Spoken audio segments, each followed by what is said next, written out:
quick.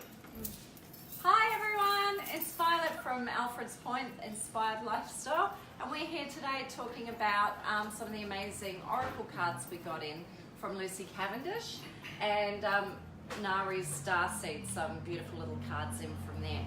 Now, if some of you aren't familiar with the oracle cards and what they really do, these are a beautiful tool for us to be using at home, looking into that inner soul journey. So we're really looking at what's happening in us, what are the things that we're processing, and what's coming up for us.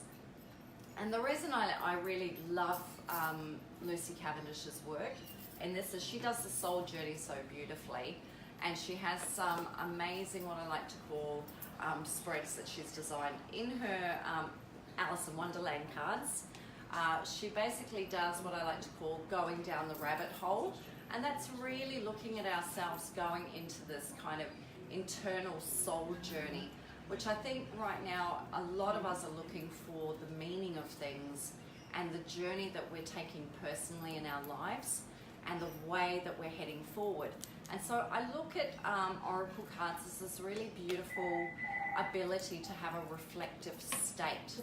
It's like a meditation process where we can kind of sit there, shuffle into these cards and really reflect on what's happening in our environment, what's happening with us, what emotions are coming up for me, and looking for these deeper meanings. And these cards give this a beautiful ability, let alone the artwork is amazing. Well, I love it. I'm fairy tales and into that. So let me just grab a couple out of here if I don't knock the entire table over, and just try and get these in for you here. So we can really see here with her art and kind of the journeys that she's taking. These are the like fairy tale ones here, and they're just beautifully done. But the messages in these cards for your personal soul purpose and journey is a really lovely reflective state. Lewis Carroll, obviously for me being a favourite, because the journey itself that Alice takes is such an incredible process of our own lives at times. So, and star seeds over here are little cards. These are like our daily kind of messages and what energy we kind of pull out from these and attract to us. And yet again, the artwork and the sensation and vibe on Nari's cards is just truly beautiful. Really takes me to like a dream state, what's happening in that deeper subconscious for me. And I kind of bring this to everyone's attention because I mentioned it last week in regards to Venus. Venus at the moment in Saturn, and Venus is going to go retrograde in October. So at the moment we have this kind of critical energy around, and let me tell you, it's around the relationship sector right now. So it really is impacting our romantic lives, our personal lives, even to the level of sort of love attachments. It's really about those right now.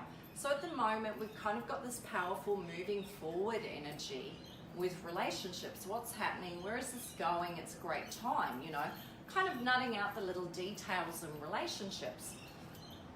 But as we hit October, that's going to really kind of almost hit the reverse notion. Now we know when retrograde planets don't go in reverse, but it is that kind of slowing down, that rising up of deeper blocks and what's really happening for me in relationships. And we tend to find a lot of emotions start to really come up. And the other thing that people can expect to see a lot of, and it will happen, is you start to see people kind of reappear in your life. So October, November, you're going to start to see people from your past just kind of pop up in a relationship aspect. That's generally where you thought something was over, it was finished, you never see it again, and bang, there it is. That is the perfect time for these things to start really reoccurring in that time. So I am bringing us kind of into the oracle time, and this is a really good reflective point. I've of course teamed everything up with my usual favorites in my incense here. because I believe whenever we're doing and tapping in, even if it's into ourselves, scent and what we see and scent becomes a critical part of the energy that we're going for. We've also got some amazing range of books and crystal grids coming into store in the next week or two, in terms of herb lore and crystal work and the grid work. We've got some beautiful little, also by Lucy Cavendish, some beautiful affirmation magic cards here. So looking at the affirmation intention work, really good for sort of picking one out also and looking at what today's message is, abundance, and what the little affirmation, she writes them really well, really simply, and they come in these beautiful cards that you can kind of pick that energy. What's drawing in for me? Pulling that down and channeling it. Cards bring us really a practical way of bringing in spirit. So we've brought them in.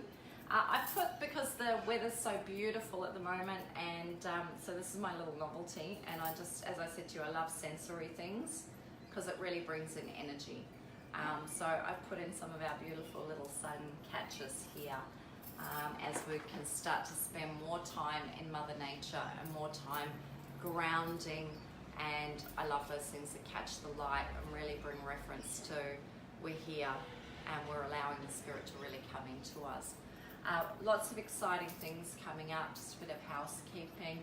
Our Earth Intention Magic is Thursday next week, and we look forward to seeing you all soon.